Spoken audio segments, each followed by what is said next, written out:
Hello guys. आप लोग कैसे हैं? नए साल का ढेर सारे शुभकामनाएं। और आप लोग इस साल मेहनत जोर शोर से कीजिए, क्योंकि इस साल वैकेंसियों का सदाबहार आने वाली है। तो आप लोग तैयारी करते रहें और इसी तरह से तैयारी करेंगे तो आपका निकलने की चांसेस ज्यादा हैं। तो हम पिछली वीडियो में हम आपको चर्चा कर चुके हैं कि पौने क्या होती है और पौने किस रूप से होती है, कितने प्रकार के होते हैं। तो उसके हम परमानेंट्स पौने के बारे में हम चर्चा कर चुके हैं। अब हम लोकल विंड्स के बारे में हम चर्चा करेंगे। तो क्षेत्रीय पवन, क्षेत्रीय पवन, लोकल विंड्स, लोकल विंड्स के बारे में हम चर्चा करेंगे। तो लोकल विंड्स ये क्या होती है, यानी कि क्षेत्रीय पवन क्या होती है? क्योंकि ये क्षेत्र विशेषता के आधार पर ये पवनें उत्पन्न होती है।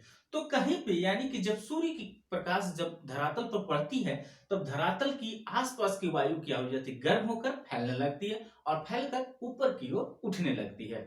तो वहां उस क्षेत्र में क्या होगा, लो प्रेशर का निर्माण हो जाता है। और आज यानी कि समुद्र में या पर्वत में, पर्वत पे वायु क्या होती है, वो ठंडी होती है और ठंडी होकर वो भारी होती है। तो वहां पे क्या हो जाता है, हाई प्रेशर का निर्माण करता है। तो वो वायु क्या होती है, हाई से लो प्रेशर की ओर चलना स्टार्ट कर जाती है। उसी को हम क्षेत्रीय पवन कहते हैं। तो पहला टाइप्स में इसका हम ले लेते हैं समुद्र समीर। पहला टाइप में समुद्र, समुद्र समीर एवं स्थल समीर, स्थल समीर। तो इसका बेस्ट एग्जाम्पल क्या है कि भारतीय उपमहाद्वीप के ले लेते हैं। दिन के समय क्या होता है कि जब सूर्य की प्रकाश जब भारतीय उपमहाद्वीप पे पड़ता है, तो पड़ने के कारण वहां के आसपास वायु क्या हो जाती है, वो गर्म हो जाती है। और भारतीय उपमहाद्वीप की वायु जब गर्म हो जाएगी, गर्म होकर ऊपर फैलने लगती है और फैलकर ऊपर उठने लगती है। और वहां पे भारतीय उपमहाद्वीप में क्या हो जाती है, लो प्रेशर का निर्माण करती है। और इसके तुलना में तुलनात्मक अध्ययन करते हैं तो देखते हैं कि बंगाल की खाड़ी और अरब सागर की खाड़ी जो होती है, यानी कि वहां पे लो हाई प्रेशर का निर्माण होता है। क्यों हाई प्रेशर का निर्माण होता है? क्योंकि वो समुद्र की भाग जो होती है वो देर से गर्म और देर से ठंडी होने की प्रवृत्ति होती है। मान लेते हैं किसी भी क्षेत्र का 1 सेंटीमीटर, यानी कि धरातल का 1 सेंटीमीटर क्षेत्र को ले लेते हैं और समुद्र की 1 सेंटीमीटर क्षेत्र को ले लेते हैं। तो जब सूर्य का प्रकाश दोनों को जब इस क्षेत्र को गर्म करेगी, तो धरातल वाले जो क्षेत्र होंगे उसके तुलना में समुद्र वाले क्षेत्र 2.5 गुना एनर्जी का लॉस करते हैं, यानी कि ले लेती है। तो ये क्या होती है कि दिन के समय वहां पे समुद्र में हाई प्रेशर का निर्माण कर देती है और स्थल भाग क्या होती है, लो प्रेशर का निर्माण करती है।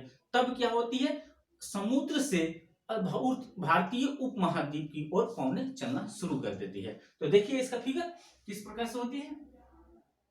ये देखिए,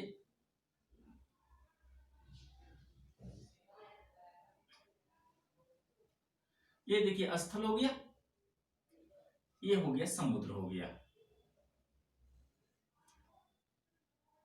समुद्र हो गया। तो स्थल क्या होगी, लो प्रेशर का निर्माण करेगा, लो प्रेशर का निर्माण करेगा और ये हाई प्रेशर का निर्माण करेगा, हाई प्रेशर का निर्माण करेगा।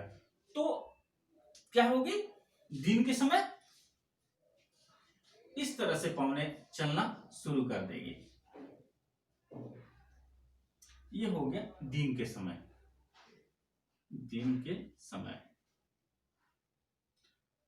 अब क्या होती है, रात्रि के समय क्या होती है, धरातल जो होती है भारतीय उपमहाद्वीप, रात्रि के समय जल्दी से ठंड हो जाती है और ठंडी होकर वो भारी हो जाती है और भारी होकर वहां पे हाई प्रेशर का निर्माण कर देती है। लेकिन बंगाल के खाड़ी और अरब सागर के खाड़ी जो होते हैं वो क्या होती है, कंपैरेटिवली वहां पे लो प्रेशर का निर्माण होता है, क्योंकि वो देर से गर्म और देर से ठंडी होने की प्रवृत्ति होती है। तो क्या होगी, रात्रि के समय ये भारतीय उपमहाद्वीप पे पवनें क्या होगी, बंगाल की खाड़ी की ओर और अरब सागर की खाड़ी की ओर चलना शुरू कर देगी। तो देखिए दूसरा है, ये देखिए स्थल, ये हो गया समुद्र, समुद्र हो गया। तो यहां पे क्या होगा, हाई प्रेशर, यहां पे क्या होगा, लो प्रेशर। तो क्या होगा, इस तरह से पौने चलना शुरू कर देती है। ये हो गया रात्रि के समय। दूसरा टाइप्स के बारे में हम चर्चा करेंगे। तो दूसरा टाइप्स में हम ले लेते हैं पर्वत शमीर और घाटी शमीर के बारे में हम चर्चा करेंगे। तो दूसरा में हो गया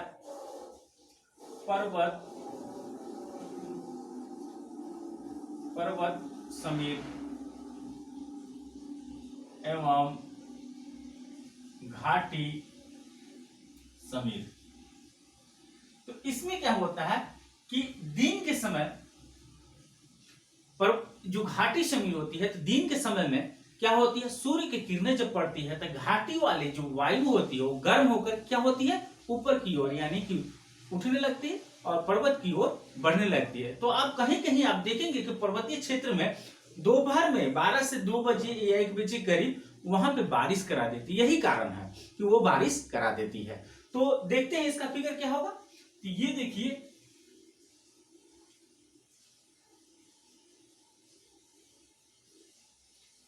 ये हो गया। तो यहां क्या होगी, दिन के समय वायु यहां पे गर्म हो जाएगी और गर्म होकर ये देखिए ऊपर की ओर उठना शुरू कर देती है, शुरू कर देती है, इस तरह से चलती है। यानी कि ये हो गया दिन के समय। दिन के समय रात्रि में इसके विपरीत होती है। तो रात्रि में क्या होती है, पर्वत के वायु क्या हो जाती है, ठंडी हो जाती है और ठंडी होने के कारण वो भारी होकर घाटी की ओर चलना शुरू कर देती है। दूसरा इसका विपरीत होगा।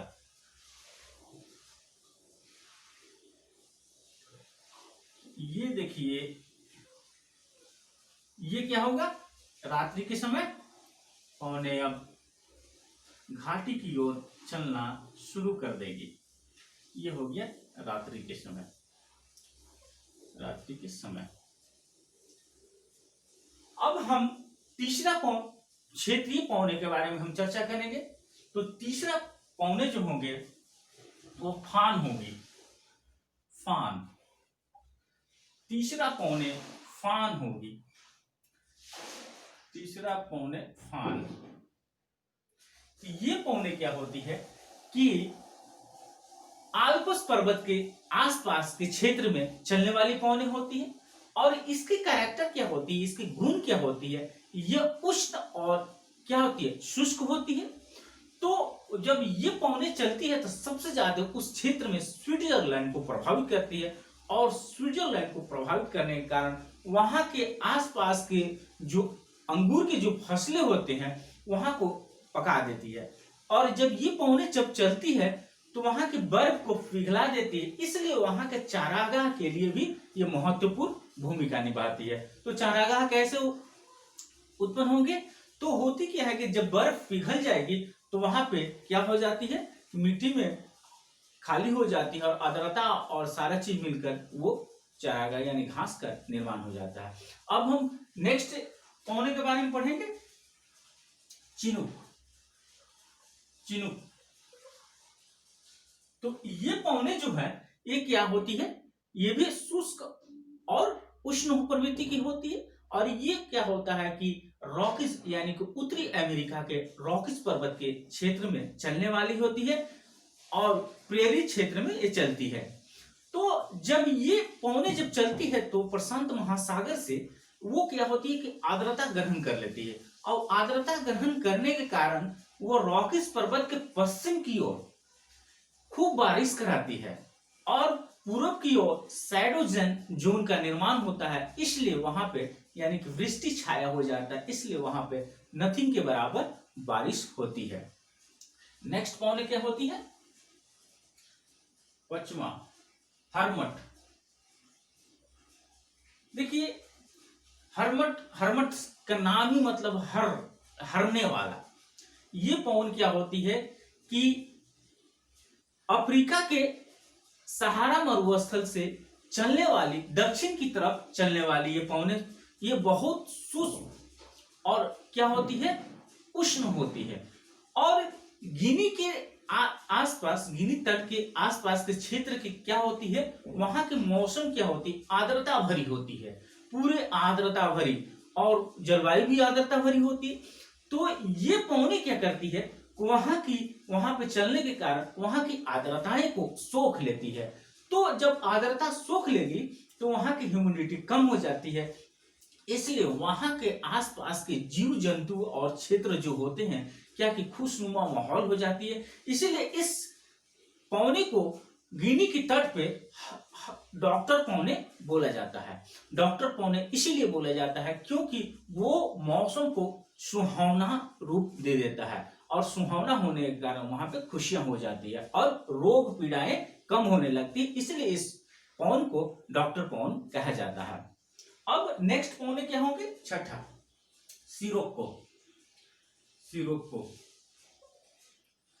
ये भी जो होता है अफ्रीका के सहारा मरुस्थल से ये चलने वाली क्या होती है, ये बहुत धूल भरी, बहुत डस्ट भरी, धूल भरी लेकर ये पौने अपने साथ लेकर चलती है। और जाने के बाद क्या होती है कि मेरिडियन सी से ये क्या होती है कि आर्द्रता ग्रहण कर लेती है, और आर्द्रता ग्रहण करने के बाद ये क्या होती है, यूरोप के दक्षिण भाग यानी कि फ्रांस और स्पेन वाले क्षेत्र में बारिश कराती है। और वो भी बारिश कैसा कराती है, वो भी रक्त वर्षा के रूप में कराती है, यानी कि लाल लाल बारिश होती है, इसीलिए उसको रक्त वर्षा के रूप में बोला गया है। और दोस्तों इसी तरह से आप लोकल विंड्स के बारे में बहुत सारे टाइप्स हैं, इसके बारे में पढ़ते रहिएगा और पढ़ लीजिएगा। एक हम क्वेश्चन के रूप में दे देते हैं कि इसका क्वेश्चन, इसका प्रैक्टिस किस रूप से किया जा सकता है। तो देखिए क्वेश्चन किस रूप से होगा। तो पहला क्वेश्चन हो जाएगा, क्षेत्रीय पवन, क्षेत्रीय पवन किसे कहते हैं, किसे कहते हैं,